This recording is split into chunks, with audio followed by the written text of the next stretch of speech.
Hello, hello, hello, and welcome to a brand new episode of Three Drams. As always, I am your host, Matt Healy from potstill.com, and I am delighted to be joining you here for this episode of Three Drams, which is month 21, episode 21, which means we have been on the air once a month, bringing you some of the best Irish whiskies from around the country to you guys around the world for a year and 10 months. We're almost hitting that 2-year mark, which is absolutely so cool and exciting. And I'm delighted to be able to share all these months with you guys and also all these different whiskies.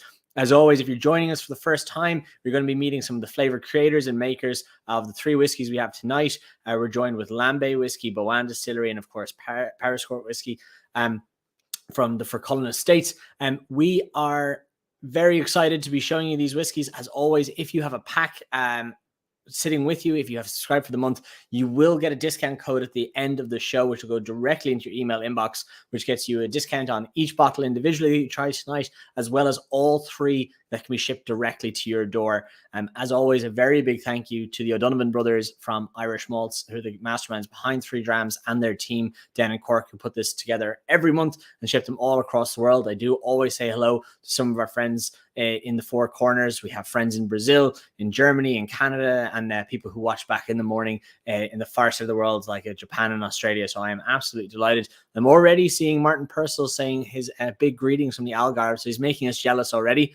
Martin, let us know if you brought your pack with you or not, but I'm delighted to be able to join us.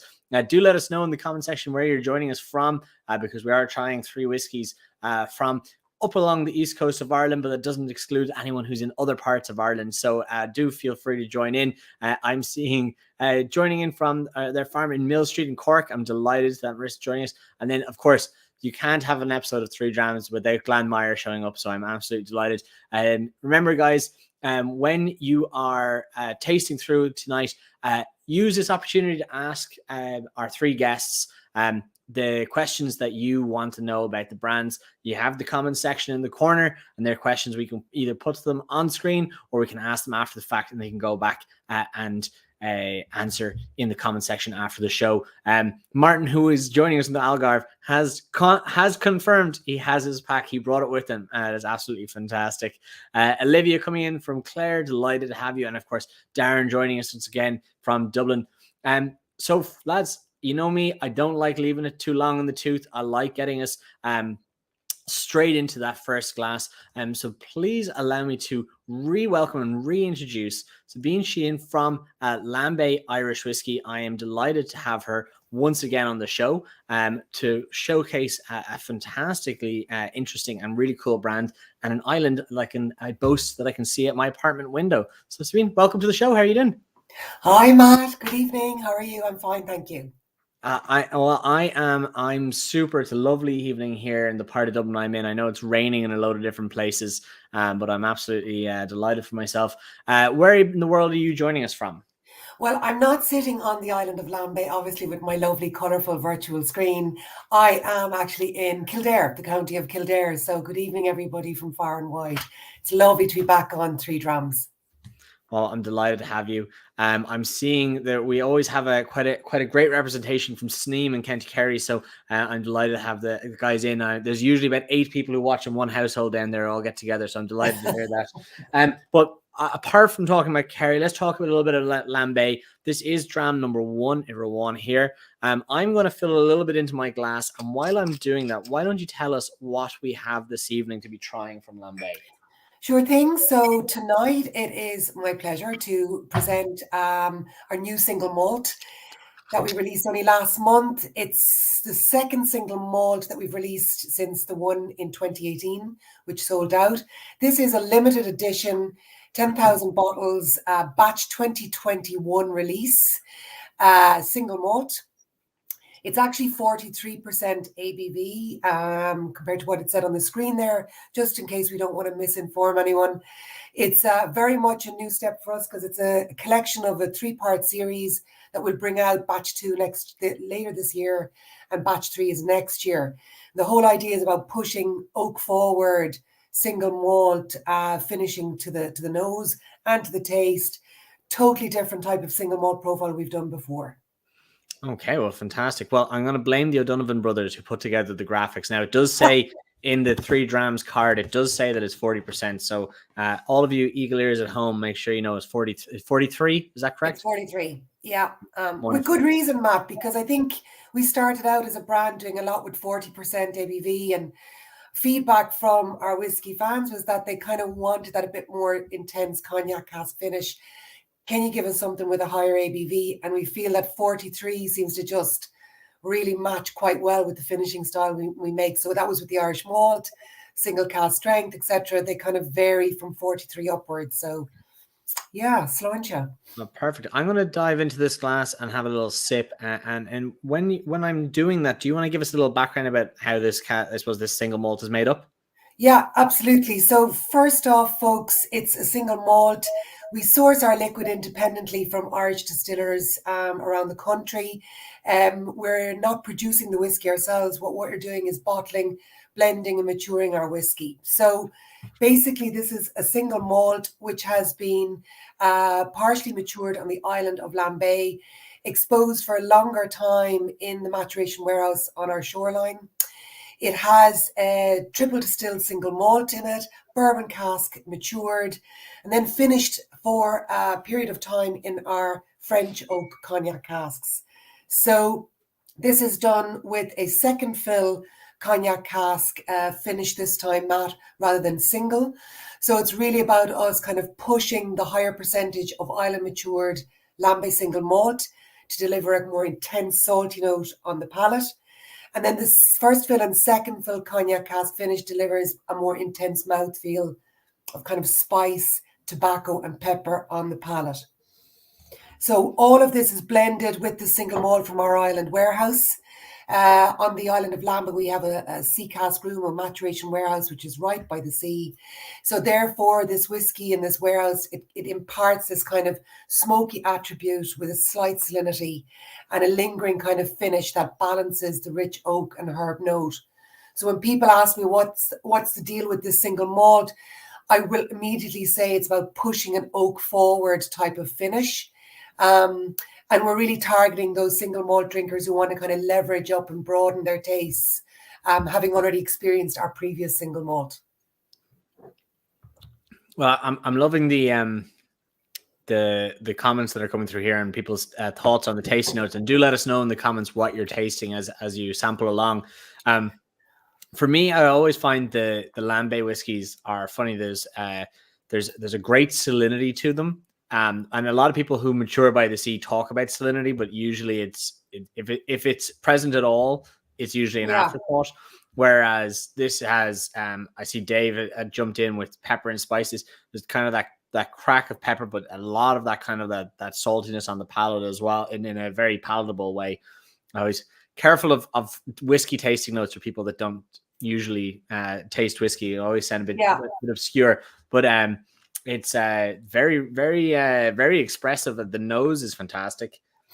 I think the nose is really quite pleasant, and it's very rich. I'm loving Marissa's comment there about kind of reminds you of eating a hobnob, toasted oat with citrus and herbs. I'm like, cheers! That just sounds delicious. You know, you can use that as a food pairing on the island now. Can I steal that? But yeah, for me, there's a light smoke, kind of a herb and tobacco there, which is quite unusual, whereas our previous single malt was all about dried fruits, plums, the kind of candied fruits note, but this is very much more on the tobacco side. That oak and tobacco really creates that spice. For me, it's more kind of like black pepper with salt and just a very light smoky note. But what's quite easy here is that the 43%, it doesn't really feel like that for me. I think in a way it kind of gives me a lingering herb note and spice. There's a lot of that richness coming off on the back note. Absolutely. Now I am, if most people would know me online, I'm a keen man for a bit of Instagram and TikTok, and I've been seeing inundated, I suppose would be the way to say, of content from Lambay. I'm seeing every influencer under the sun doing their tours of the church and the graveyards either side of the church doors. Well, we've only had one influencer. Oh, really? About 4 or 5 different videos must be just ripping off his one then at that point. So obviously an island of great interest to people in Ireland and Sure. in Dublin in particular. For I suppose the development of the brand on the island, are we going to see, I suppose, more development? Is there going to be kind of more, of a brand home, or what's the kind of the future of Lambay look like in that sense? Because obviously it's not a place you can go for a hop, skip, and a jump.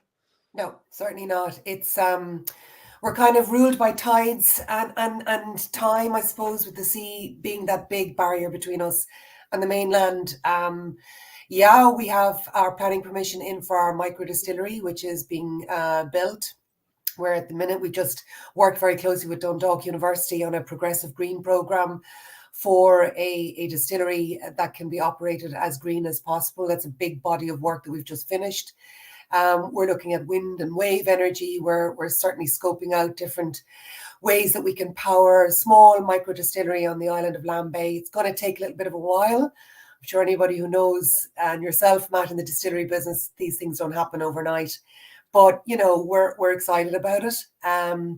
And I don't think Lambay Island will ever have a brand home. I think the island is the home. It's the inspiration of what we are and who we are, and plays a big part in the maturation process. But also we use the water from the island, which has a volcanic spring, and we use that in the finish of all of our whiskies at bottling stage. So it would be nice to kind of bring in then, a micro distillery to be able to distill island matured single malt on the island, and really then own that whole process from start to finish.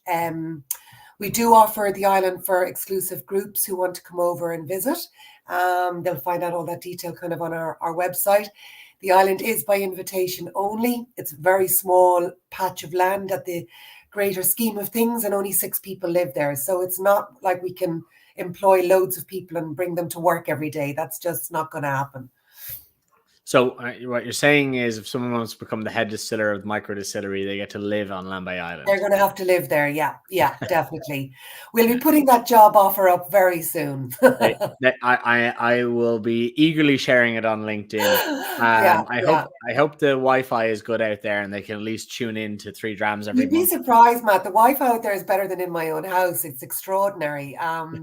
It's perfect. The distillery would operate from... It's seasonal, so it would be operating from April probably till October, November only, purely because you during the winter months you just can't rely on the weather to get in and out of the island. So it's more of a seasonal type of operation. Okay, so moving from the island and back into the whiskey in the glass. Yeah. You said it's one of your brand new whiskies. Are we seeing it on shelf yet? Has it been released? Yeah. And if so, what price point can we expect to see in the likes of Irish malts? Yeah, certainly. It should be going to the market around €75. All of the 3 whiskies will be priced around that price point. Our first single malt was 60. Because this is limited volume and limited edition, only 600 bottles will be available in Ireland. The rest has already actually been sold and almost sold out around our key markets are Germany, Japan, China, and Eastern Europe. So when we say 10,000 bottles in the grand scheme of things, it's actually quite a small amount. When we look at how many we can bring into Ireland, we're still a growing brand. And we're delighted to be able to see that, there is a thirst for our single malts in a relatively competitive market. And I think as well, we launched in May, just before Whiskey Live in Dublin. We kind of used Whiskey Live as the platform to give it that bit of publicity and get a lot of sampling and liquid to lips. I'm proud to say we've won, already a bronze medal with IWSC and 2 silver with the Spirit Business and IWSC. So it's kind of a good indication that it's been received well and people seem to be picking up on it, and it's disappearing off the shelf quite quickly. I mean, always a fantastic complaint to have. And I know obviously the partnership with Camus, you have the cognac casks as well, with and also a very large kind of footprint around the world. And I always marvel at whatever far-flung airport I go to or market it might be, as obscure as it might be, I tend to see Lambay in the shelves. So it's nice to see. Actually, I was going through the Maldives recently and I saw Lambay, I think, was the only Irish sitting on the shelf in the airport in the duty-free. Wow. So Wow. always find it in the fun places. Yeah. Is there, I suppose, a big market? Traditionally the US being the biggest market outside of Ireland. Is there a different market that is maybe a big focus or a big success for Lambay so far? I think what surprised us phenomenally is Japan. We've always had from day one, we had a strong foothold in Japan. We worked very closely with our distributor over there, and we won category winner for single malt in 2019. And then they also bought 2 separate single casks, strength single malts off us in the last 2 years. So that's a real indication that they're looking for kind of a bespoke type of liquid that's limited again, that isn't in high volume, that drives a premium price point for them. And also they have quite a discerning palate over there where they really like that higher ABV. So a lot of our liquid we've sold in there is ranging from 47 to 58%. And that's just a totally different type of consumer profile to what we have here. Another big market for us, surprisingly, was Eastern Europe. Can't really reflect what's going on in Eastern Europe at the moment. A lot of brands are hurting from it, but Russia was one of our biggest markets as well. And then, of course, Poland and Israel have become 2 very surprising markets for us in the last 8 to 12 months. Absolutely. I mean, I was looking at the Drinks Ireland report on Irish whiskey there during the week that was just published, looking at the 2021 Russia becomes the second largest export market for Irish whiskey. In 2022 becomes it becomes not. It's and for brands like us, particularly craft brands like ourselves, it was really a great launch platform to get that exposure in a market where they were really starting to really switch on to brown spirits. And I think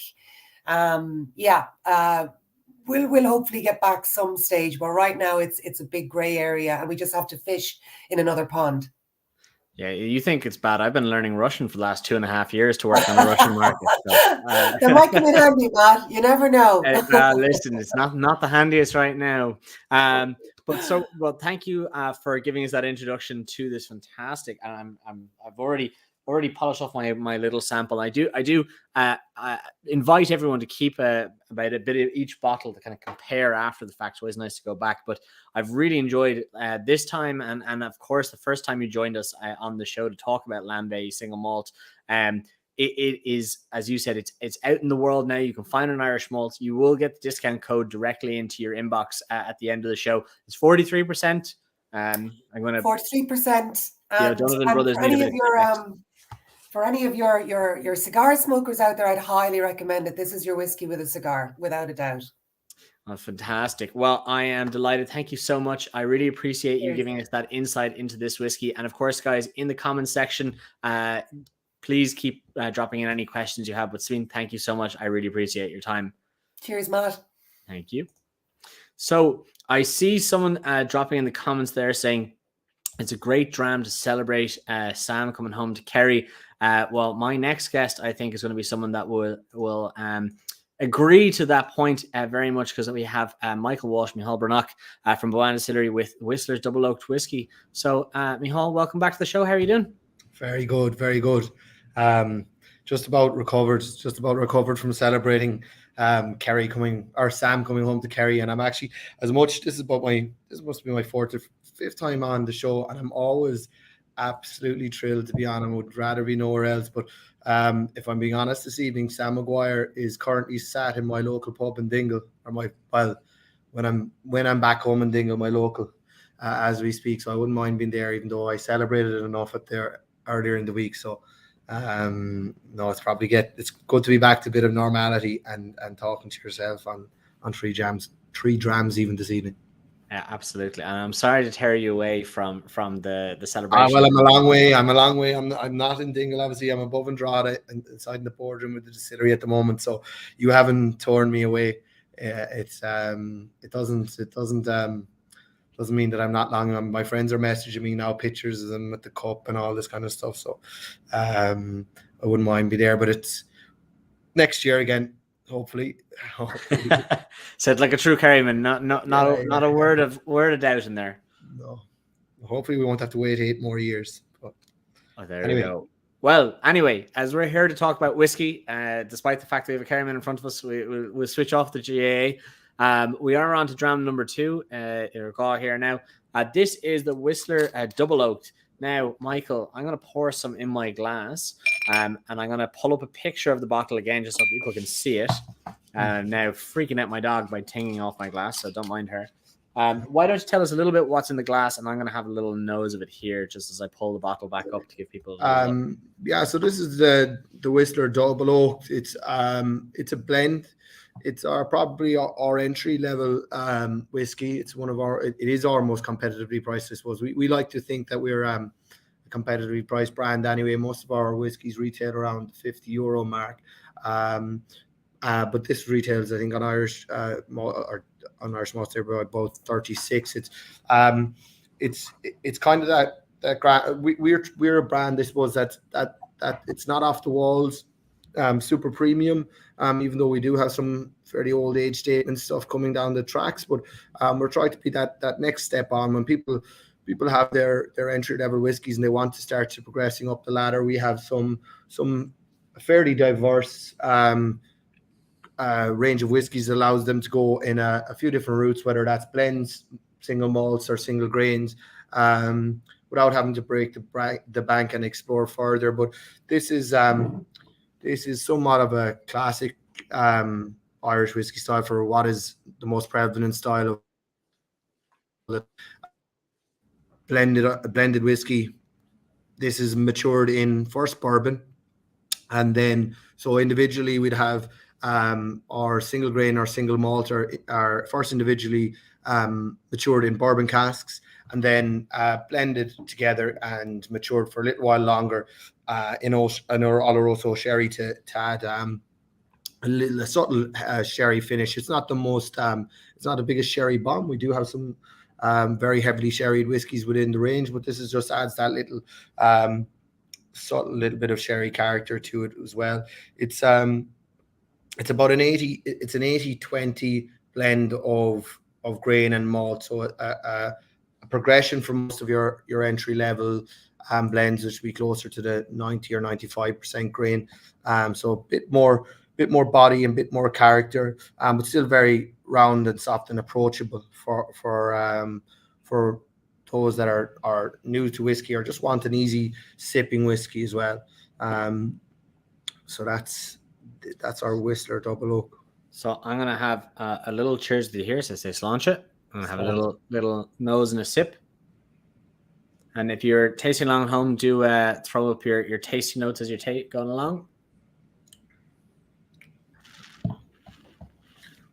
So yeah, you have lovely, soft, sweet, some of that like your classical Irish blend, like your honeycomb, your subtle vanillas. But there's just a little bit more body and a bit of spice and some citrus zest as well. But yeah, a lot of your classic flavor notes that you'll get in this style of whiskey, of your soft vanilla, butterscotch, honeycomb, sweetness that comes in from the single grain as well. Yeah, I mean, for me, for anyone that knows me, I have a very keen and automatic bias towards these whiskeys. But for me, as David said here, and Marissa as well, saying it's a very, very easy, lovely drinking entry level whiskey, sweet, that fruitiness, 40% alcohol by volume, but there's no astringency. You've got, as Martin says, very, very easy to drink.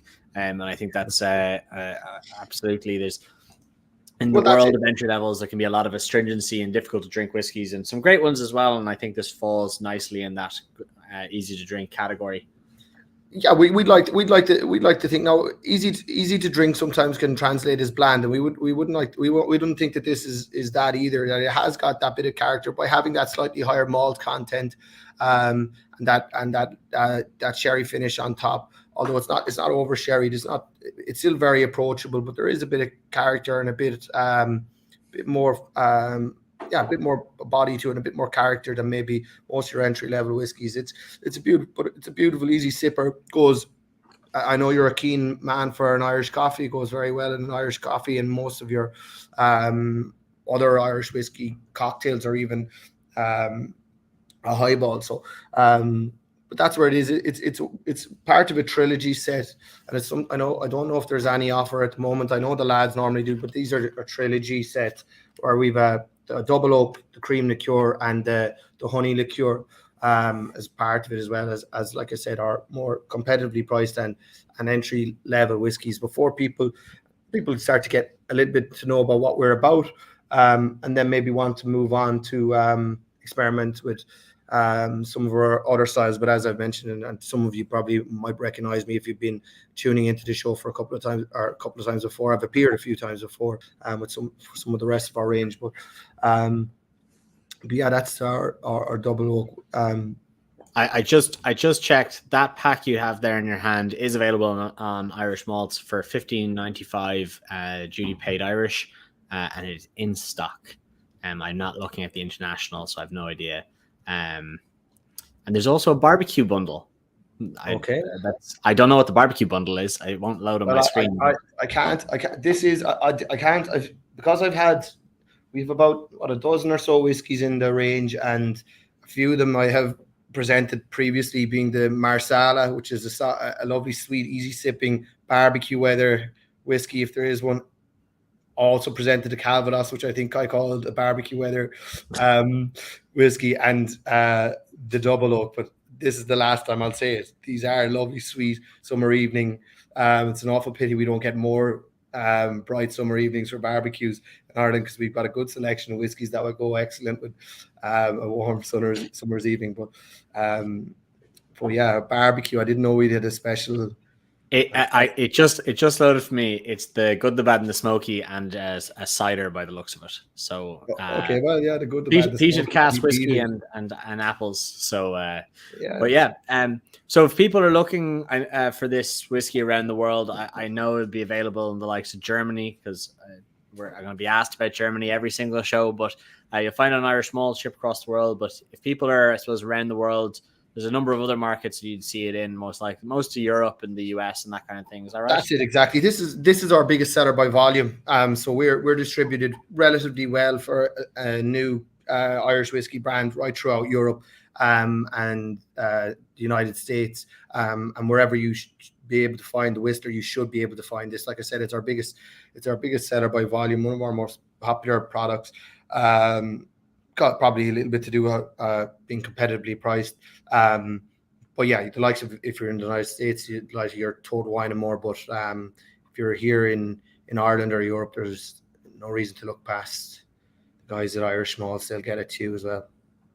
Absolutely. And I suppose for people that are looking towards the Whistler range, I know you kind of hinted that there's a few things coming down the line. Is there anything you can tell us about the impending developments of the Whistler range? Well, I suppose I'm not sure what I'm never briefed. I don't think the Coonies particularly care whether I'm meant to say things or not meant to say things. I just want to make assurances, because there's nothing for definite but we have age statements. So most of our range, in fact, all of our range, bar one whiskey at the moment, is non-age statement. But some of our older age statement stuff is coming down. So we've 10, 14, 16 and 20-year-old whiskies that are being monitored very closely at the moment for a release and a non-age statement as well. But the 10 I know is not very far away. It's a combination of European and an American oak. It's just putting the finishing touches now on that and edging very close to release on that. So so these are some of the whiskies I've had at hand probably long as I've been with BOANN here now for 3 years. So most of these age statements we're just leaving a little bit longer in hand, monitoring our finishes to layer on that little bit extra character before we get to the release stage. But we're very nearly there for many of them now. And of course, we're entering a very exciting phase for the actual distillery itself here in BOANN, whereby we're getting very nearly to that three year magic number. So by December of this year, we will we will have reached a 3-year mark. Whether that will amount to an actual release is something that would be hotly debated in this very room over the next couple of weeks and months and so on. But we'll certainly be doing something to mark the occasion, because it's a very important milestone for any distillery to achieve. But as far as liquid in bottle, certainly we'll have some absolutely, there is, like, I would say this, but some absolutely exceptional whiskies, probably a little higher priced than a Whistler Double Oak, as you'd appreciate, with the ages of some of them being 20 years old. But yeah, we have some absolutely delicious liquid that's that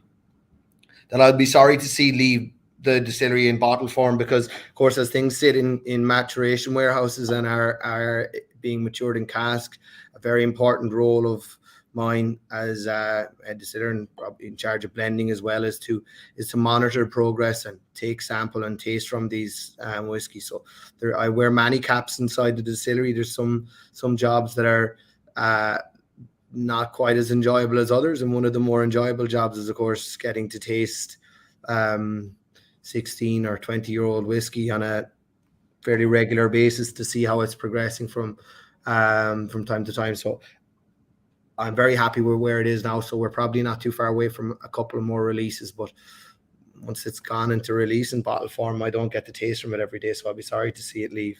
If that's an endorsement of the product.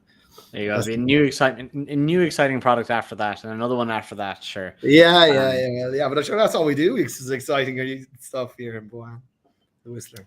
Well, are these impending releases? Are these going to be limited releases or core ranges? For the most part, they'll be limited releases. Obviously, older age stock is not as plentiful. So for the most part, it is limited. Not ridiculously small. The 20-year-old will be very limited. The 20-year-old, relatively speaking, will be very limited. But the others, you should have opportunity to get your hands on it. And I think I touched on at the very beginning. We try to be reasonably priced as possible. The vast majority, if not all of the rest of the range. All of the range is available for 55 euros and less, and we have some very good whiskies, in my opinion, and so we're not trying to rip anybody off. They will be slightly more expensive due to the age statement, etc., and cost involved with that, but there's enough volume, so it's not going to be so rare that you'll have to fight over it. You'll get an opportunity, and the guys down in Irish Malts will get a few bottles as well. So yeah, that it's watch this space. You'll have to have me back on again to talk about them when they come on in the next couple of months. We'll be sick of you at that point then, Michael. Yeah, I'd say you're sick of me already. So if people are looking for this in Ireland or across Europe, of course, Irish Malts can deliver straight to your door. You'll be getting a discount code in your email inbox after the show. Michael, Whistler Double Oaked Irish whiskey, 40% alcohol by volume, 80% grain, 20% malt with a little bit of a sherry finish in there as well. Any particular way you'd like to sip on this whiskey yourself? Are you a neat man, water, ice?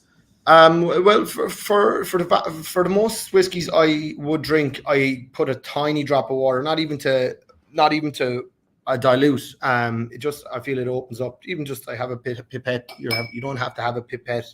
Just a tiny, literally talking about 2 drops. I feel like it helps to, it does help to open it up. I think this is, I touched on earlier, I think this is an exceptional or a very good value, but something that has that bit of character, can stand up and be counted within mixed drinks, particularly in Irish coffee. I'm fond of an Irish coffee myself, and particularly in the colder winter nights. I think this goes very, very well with it. It's like I said, it's your entry. It's an entry or relatively close. It's our entry level point. It's a competitively priced, but you do have a lot of richness of character, subtle spice coming through from your single malt, and plenty of that sweetness, your vanillas and honeycomb, that many people, many fanatics of Irish whiskey, it starts to go down towards your pot still whiskies or your big bold single malt, start to move away to more complex flavor profiles. But the thing that makes most people fall in love first day is with Irish whiskies. Most people enter through this style of whiskey where it's inoffensive, it's approachable, sweet, soft and sweet, and that's where I'm very proud of it. I think it's a great trap for anybody trying to just step up the ladder from those entry point levels and experience something with a little bit more character to it without having to break the bank to achieve that. Absolutely. Well, Michael, thank you so much for your time. I very much appreciated having you here. Guys, in the comment section, do remember to ask any questions that you haven't been able to at this point, and we'll be able to go back and answer it. Thank you for your time, Michael. Really appreciate it. Absolute pleasure, as always, Matt. Thanks. Oh, no problem. Well, I am delighted to be bringing you nicely onto Dram number 3, Iver-a-Tree. This is introducing Alan Malone from Paris Court Distillers and Fercullen Estate Whiskies, and I am delighted to welcome to the show Alan. How are you? How are you doing, Matt? Good to see you again. Yeah, good to see you too. It's almost like we didn't see each other in the green room a few minutes ago, but no. I suppose people won't know, but we often follow each other around the world by accident, you know, different trade shows and whatnot. So it's nice to see you. Or is it? Or is it by accident? I don't know. Exactly. Maybe. Yeah. Well, I think one time we ended up staying in the same hotel. Never mind staying going to the same show. So it's we'll see yet if it's an accident. But we are on to Dram number 3, Iver-a-Tree here. I'm going to pour a little bit into the glass. I don't like leaving people with an empty glass. So while we're doing that, why don't you give us a little bit intro into what I am pouring in here? Because it's something I'm very excited to be trying. Okay. So what we're going to try here today is the Estate Series, issue number 2 of 3. So the Estate Series, the Italian Gardens, the Estate Series was a series that we came up with for celebrating different locations on the Powers Court Estate. And issue number 1 was the Mill House, which is actually our home for the distillery. And that was a single grain liquid that was a blend of 9, 11 and 10-year-old grain whiskies, blended together and finished in Amarone casks for a period of about 6 months they were finished in. And the reason we chose Amarone casks at that time was because it was Noel's favorite wine to use. So this year, the guys at the distillery came to John Cashman and asked him to follow up from issue number 1 with a different style of whiskey, and to follow up with a different location. So when he was thinking about doing this whiskey, he was thinking of 2 things. 1, what Noel had done with issue number 1, and 2, the different locations around the estate. So we came up with the idea of using the Italian Gardens, and we came up with the idea of using Italian influence again, being the Amarone. John was in the warehouse and seeing we had plenty of 20-year-old single malts, which was sitting in the Amarone for about 3 or 4 years at that stage, and tasted it, and was full on red wine sweetness flavor profile across the whiskey. So with that, he thought to himself, right, I'm going to have to blend this back to get it to what we like to do in Paris Court Distillery, which is be a bourbon finish led distillery as such. So we will mainly age most of our whiskies in bourbon first, and then do a finishing profile if we feel like it needs it. And so what we did here was we blended 11-year-old grain and 20-year-old malt, and the malt content is actually has the Amarone influence in it, and that's why we call it an Amarone influence rather than cask influence rather than an Amarone finish. It's a 46 ABV instead of cask strength 55.8. That's up there. I'm gonna say this. It's right on the card. It's wrong on the screen. And again, I have nothing to see. It's right there.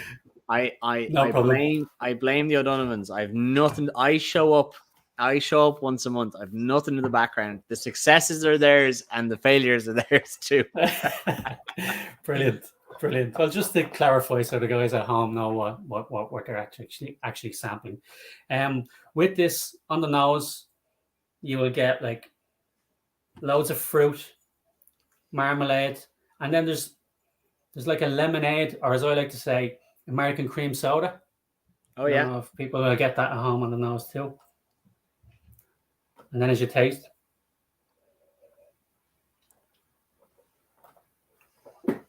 you're getting that full-on Cooley grain, the sweetness,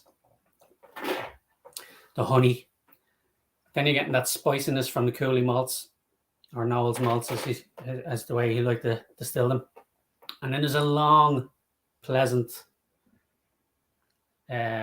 finish to it that just hovers around your mouth, giving it kind of a fruity, oily kind of flavor. Yeah. Now, Absolutely. if you do drop a little bit of water in it, what I've noticed with it, it opens it up more, and it's even more cream soda when you're actually tasting it. It's funny. I'm seeing a number of people mention ginger, and that's very much a big thing that's kind of popping off on my tongue right now. Very expressive, very interesting profile.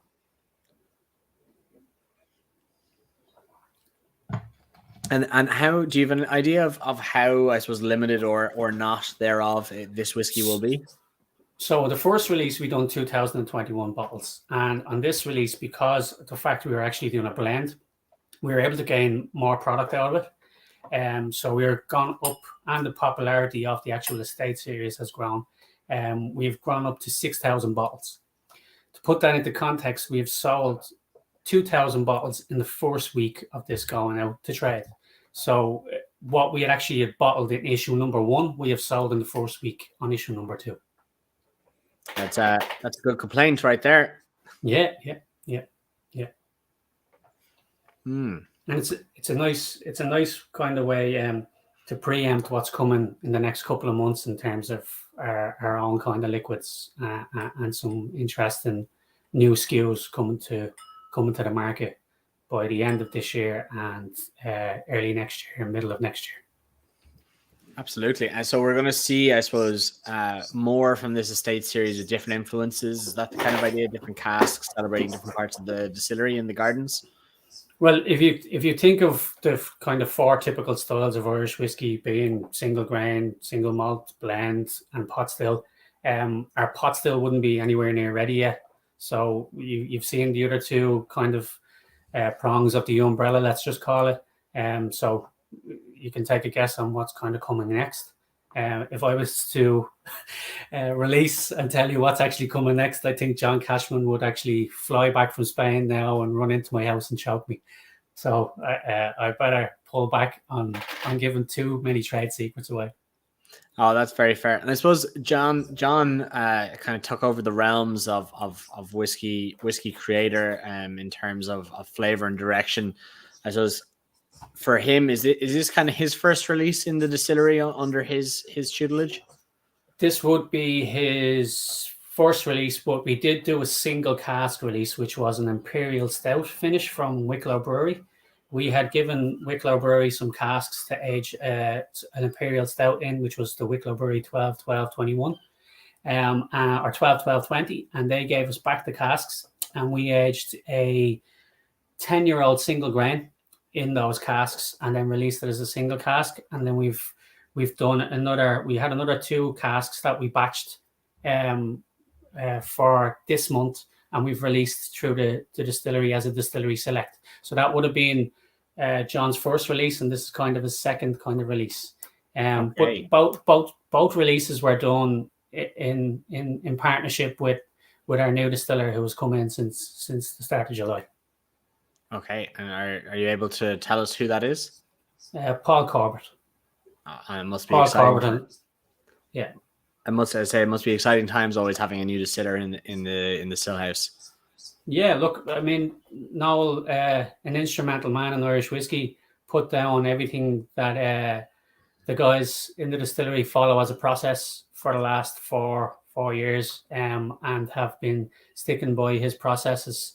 Paul has come in to have a look, and I'm sure he'll have a steer that he wants to go with too. But at the moment, everything seems to be going as per planned at the start of the year. So we'll see where Paul comes in and what kind of influences he will have on our whiskies and on our production of whiskey going forward, and on our releases of bottled product or our releases of our own product. Fantastic. And if people are looking around the world, and obviously Irish malts deliver right to your door, but if they're looking at domestic markets, I suppose like Germany or Poland, or is there a place around Europe or the US to be able to see this bottle on shelf? Germany has been quite good for us over the last few years. Over the last couple of years, then Asia, China, and South Korea have become big markets for us. China actually have their own cask program within the distillery. It's been that productive for us. A nice eights club or something along those lines.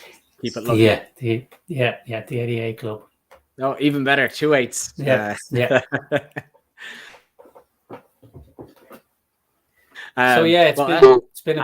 It's been busy few markets for us and what have you, across Europe as well, in terms of Germany, France, UK is kind of picking up at the moment, but there is the Eastern Bloc as well. We've seen has had great growth too, so we'll ride the coattails of some guys who are there and have opened the markets for us.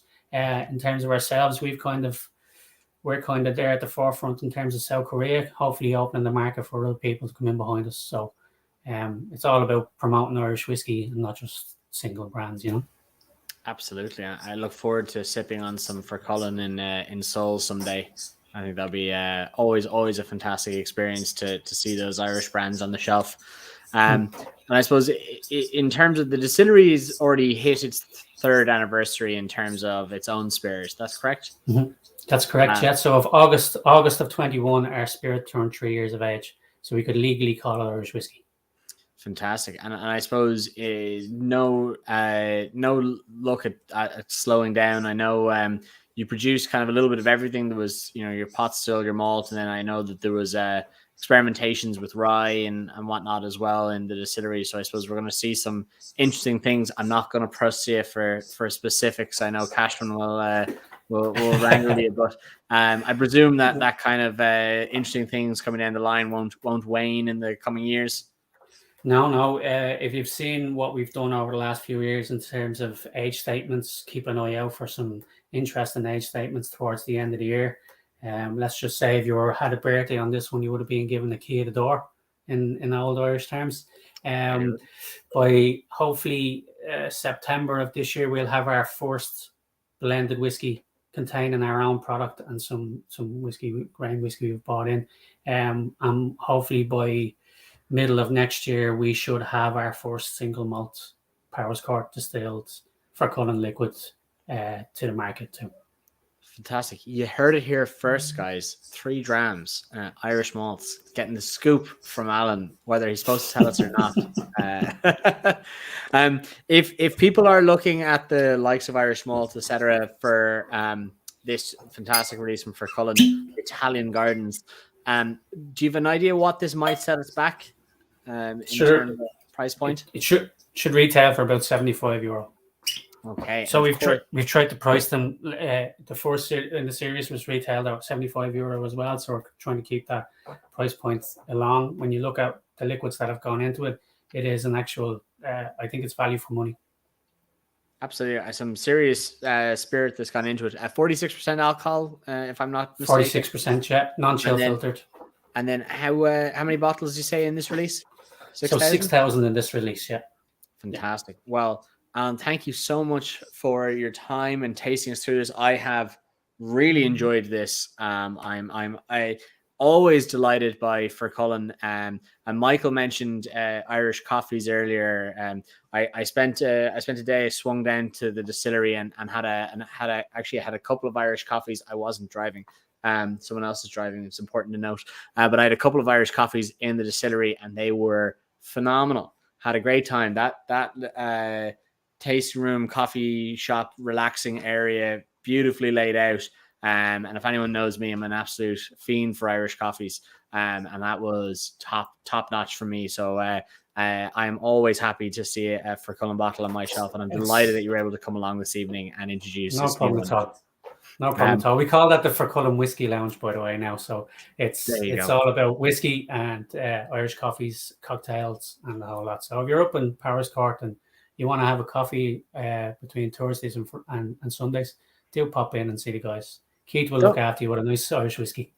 I think we need to be more broad than that. Don't not only pop in if you're in Paris. Yeah. If you're in South Dublin or North Wicklow or East Carlow, go to Paris Court. Get yourself or as where I am in North Dublin. Go all the way over. It's still I'm in North Dublin too, and I still yeah. went all the way over. So I don't see no complaints from me. But yes. In the comment section, do let us know what your favorite whiskeys of the night were in a 1, 2, 3 order as to your favorites. Of course, they are always different. So we love seeing what your thoughts are as we go along. I have a little bit left in each of my bottles. So what I'm going to do at the end here now, once we get off screen, I'm going to have a little sip and compare them as I go along. I always invite you to do the same. Look in your email inbox. In 3 minutes, you're going to get a discount code to bring all of those bottles to your door as you like it. I see a lot of people having a lot of positive comments in the comment section here. I see a couple of people saying they're going to definitely stop at the Paris Court, which I'm delighted to hear. There's 2 bottles headed on the way to Schneem already, which I'm delighted to see as well. And then people letting us know what their favorites are. So do let us know in the comment section in a 1, 2, 3 style, because we love seeing it. It's always different and it's just for fun. It's just knowing, because everyone's taste is subjective. Thanks once again to you, Alan, Michal, and Sabine. We are very thankful to the guys from Irish Malts and 3 Drams who put this on every month. And the team there that get over 1,800 kits all across the world to some really far-flung places. So once again to all of you guys, and to you, Alan, thank you so much. I appreciate your time. Thanks for having me. In Sláinte.